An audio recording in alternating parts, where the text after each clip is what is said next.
కావేరి బాలరాజు కోసం అలా ఆలోచిస్తూ చాలా టెన్షన్ పడుతూ ఉంటుంది. ఈరోజు బాలరాజుని కోర్టులో సబ్మిట్ చేయాలి, అలాగే తను నిర్దోషి అన్న విషయం ఆ కోర్టుకి ఎలాగైనా సరే తెలియచేయాలి అంటే నా దగ్గర ఏదో ఒక సాక్ష్యాధారం ఉండాలి కదా, అవి లేకుండా పోయాయి అని చెప్పేసి అయితే చాలా బాధపడుతూ ఉంటుంది.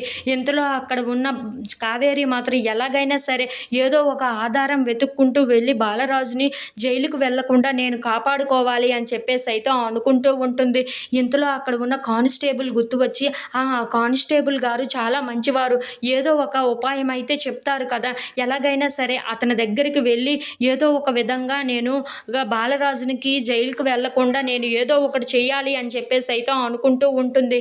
ఇంతలో లాయర్ కావేరికి ఫోన్ చేస్తూ ఉంటాడు. హలో కావేరి, బాలరాజు నిర్దోషి అని మనకి తెలుసు, కానీ కోర్టుకు తెలియదు కదా, ఏవైనా సాక్ష్యాధారాలు దొరికాయా అని చెప్పేసి అయితే అడుగుతూ ఉంటాడు. ఆ మాటలు వినగానే అక్కడ ఉన్న కావేరి మాత్రం లేదు, ఏమీ దొరకలేదు, ఇప్పుడు ఏం చేయాలో నాకు అదే అర్థం కాక ఇలా టెన్షన్ పడుతూ ఆలోచిస్తున్నాను అని చెప్పేసి అయితే అంటూ ఉంటుంది. ఇంతలో అక్కడ ఉన్న లాయర్ మాత్రం ఏదో ఒకటి త్వరగా చేయి కావేరి, ఈరోజే కదా బాలరాజుది కోర్టుకు పిలిచింది, అందుకే ఏదో ఒక విధంగా ఏదో ఒక సాక్ష్యాధారం పట్టుకొని మరీ ఇక్కడికి తీసుకొని రా కావేరి అని చెప్పేసి అయితే అంటూ ఉంటాడు.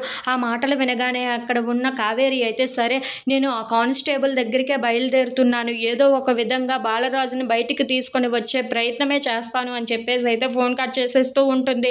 ఇంతలో అక్కడ ఉన్న చిన్నిని పిలిచి, నేను కాస్త పని మీద బయటకు వెళ్తున్నాను, నువ్వు ఇంట్లో ఒక్కరిదానివి చాలా జాగ్రత్తగా ఉండాలి అని చెప్పేసి అయితే అంటూ ఉంటుంది.